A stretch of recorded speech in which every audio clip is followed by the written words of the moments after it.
Hey guys, welcome back to the channel. So हम लोग आज का जो हमारा टॉपिक है, जिन्होंने अभी ज्वाइन करा है उनको पता होना चाहिए कि हम लोग नीट 2026 के वीडियोस कर रहे हैं और फर्स्ट चैप्टर कर रहे हैं सब basic concepts of chemistry. Today's topic is determination of concentration by titration. Right. अब कोई भी एक सोल्यूशन है, उसकी एग्जैक्ट कॉन्सेंट्रेशन हम कैसे फाइंड करते हैं? उसकी एग्जैक्ट कॉन्सेंट्रेशन हम फाइंड करते हैं with the help of titration. ठीक है। टाइट्रेशन क्या है? एक एनालिटिकल मेथड है जिसे हम यूज़ करते हैं टू कैलकुलेट और to determine the unknown concentration of a solution. और उसको हम लोग कैसे फाइंड करते हैं? By reacting it with standard solution, जिसकी कॉन्सेंट्रेशन हमको ऑलरेडी पता है। ठीक है। अब इक्विवेलेंस पॉइंट उसमें जनरेट होता है। जो इक्विवेलेंस पॉइंट है उस पे जो दोनों सॉल्यूशंस हैं वो रिएक्ट करती है in exact stoichiometric proportions and it follows the law of conservation of mass. So इस वीडियो में हम लोग क्या अंडरस्टैंड करेंगे? कॉन्सेप्ट ऑफ कॉन्सेंट्रेशन, किस तरह की कॉन्सेंट्रेशंस होती हैं और कैसे हम लोग कॉन्सेंट्रेशंस किस तरह की टाइट्रेशंस होती हैं और किस तरह से हम लोग कॉन्सेंट्रेशंस को कैलकुलेट करते हैं accurately by titrations. So this is a must know topic for NEET and of course JEE also. तो इसमें से एक क्वेश्चन हम लोग एक्सपेक्ट कर सकते हैं। I hope you are ready with your papers and pencils. एक नोटबुक लगाइए ना। Okay, very very good. So let's go further then. So आज का हमारा टॉपिक क्या है? आज का हमारा टॉपिक है ये titration method, how to calculate the concentration by titration method. So इस पे different types of titrations we are going to study. The first one which is simple titration. अब इसमें क्या होता है कि हम कॉन्सेंट्रेशन लेते हैं एक अननोन सॉल्यूशन की।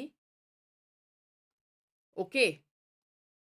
और उसे हम रिएक्ट करते हैं एक नोन कॉन्सेंट्रेशन सॉल्यूशन। सो उसे हम क्या बुलाते हैं? That is known as the standard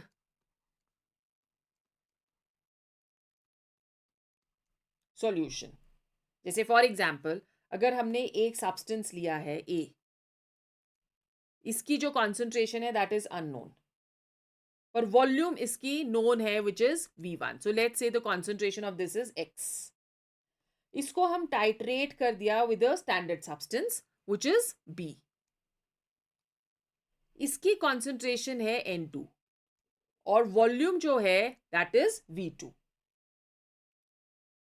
right. सो अब हम ए और बी को कंप्लीटली रिएक्ट करेंगे और लॉ ऑफ इक्विवेलेंस और नॉर्मेलिटी इक्वेशन से हम दूसरी की कॉन्सेंट्रेशन इजिली फाइंड कर सकते हैं।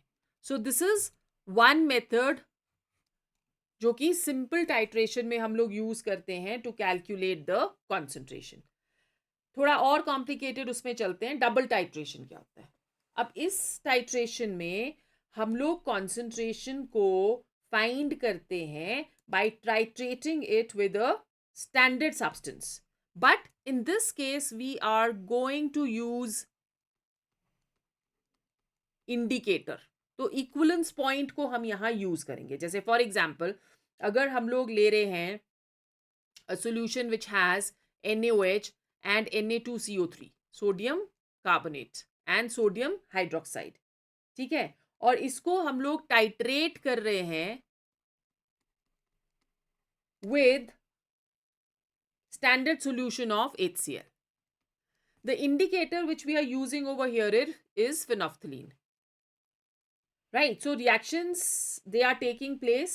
कौन कौन सी reactions हो रहे हैं? NaOH plus HCl which is giving us NaCl plus H2O and Na2CO3 plus HCl which is giving us NaHCO3 plus NaCl।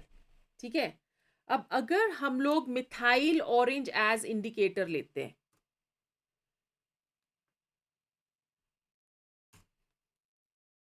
Just give me a second.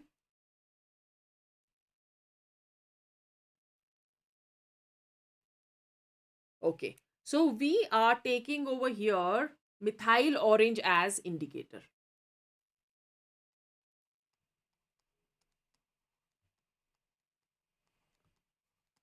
So अगर methyl orange as indicator लेंगे तो जो Na2CO3 है that will get converted to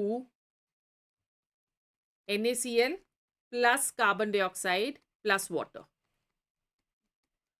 So equivalence of NaOH plus equivalence of NaHCO3, that will become equivalence of HCl. So this is how we can calculate the concentration by applying the law of equivalence. ठीक है, so percentage mixture जो है हम इसका easily calculate कर सकते हैं. Questions जब हम लोग करेंगे then we will do all of these. All right. Now over here फिर उसके बाद हमारे पास आता है redox reactions और redox titrations. Redox titrations में क्या करते हैं, इसमें oxidation और reduction involved रहेगा, right? और दोनों, you know that redox means oxidation and reduction occurring simultaneously. So oxidation reaction में loss of electrons होता है या increase in oxidation number होता है, और reduction में gain of electrons होता है या decrease in oxidation number होता है. ठीक है. Now over here अगर हम लोग बोलें कि oxidation number जो है वो एक charge है, right? जो कि एक atom पे appear होता है when it is going to lose electrons. So redox titration में algebraic sum of oxidation numbers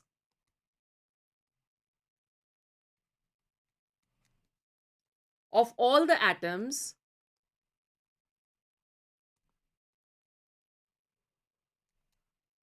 in a species that is equal to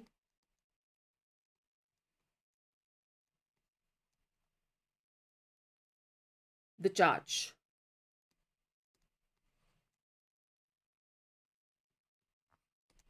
So redox titration में हम लोग इस तरह से जो चार्ज है उसको हम लोग कैलकुलेट कर सकते हैं, right. So what is the let's say इसी के अंडर if we are doing what is the volumetric titration correlation in redox titration. So जो वॉल्यूम ऑफ ऑक्सीडाइजिंग एजेंट होता है into concentration of oxidizing agent, that is equal to volume of reducing agent into concentration of reducing agent. इसको नहीं भूलना, into stoichiometric ratio. ठीक है. Now what is stoichiometric ratio? That is equal to number of moles of oxidizing agent upon number of moles of reducing agent. All right. So जो oxidizing agent हम लोग generally use करते हैं इसमें, that is let's say we are using over here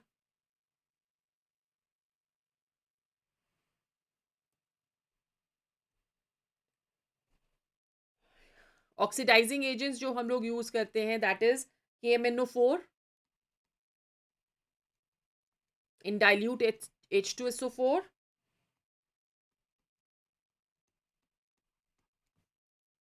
K2Cr2O7 in dilute H2SO4, cerium sulfate solution, iodine solution,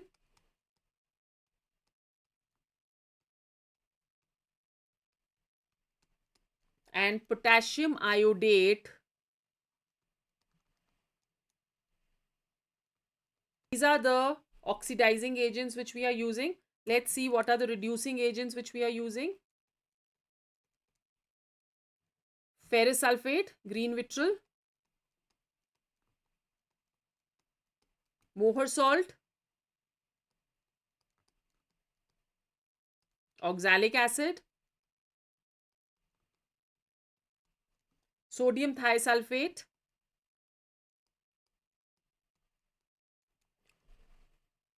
oxalates, that can be sodium oxalate or potassium oxalate,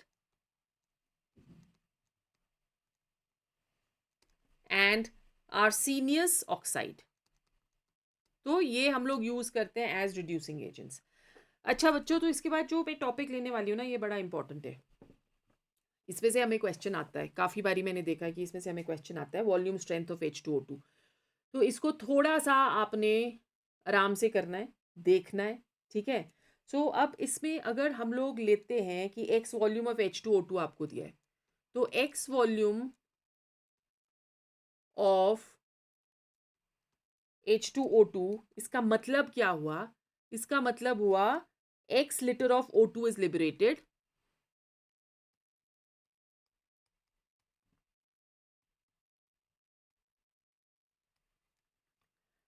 by 1 liter of H2O2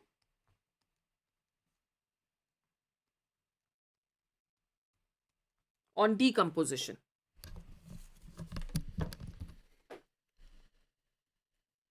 On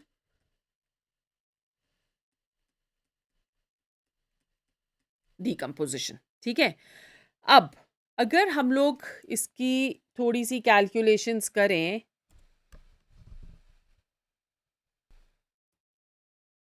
हमने ले लिया 2H2O2, which on decomposing will give us 2H2O plus O2.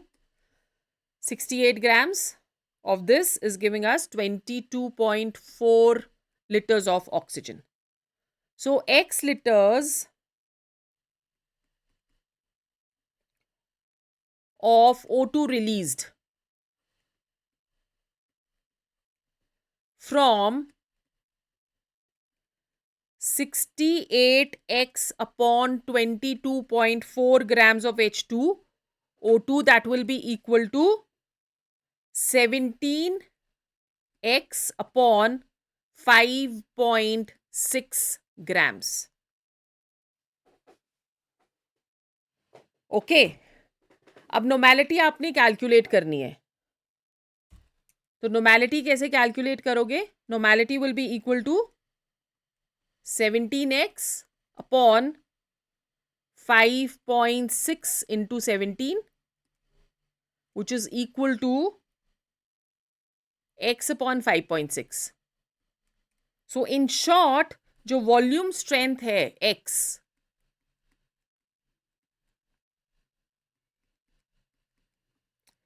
that is equal to 5.6 into normality. So this is the formula which we are going to use. And what is molarity? Half of normality.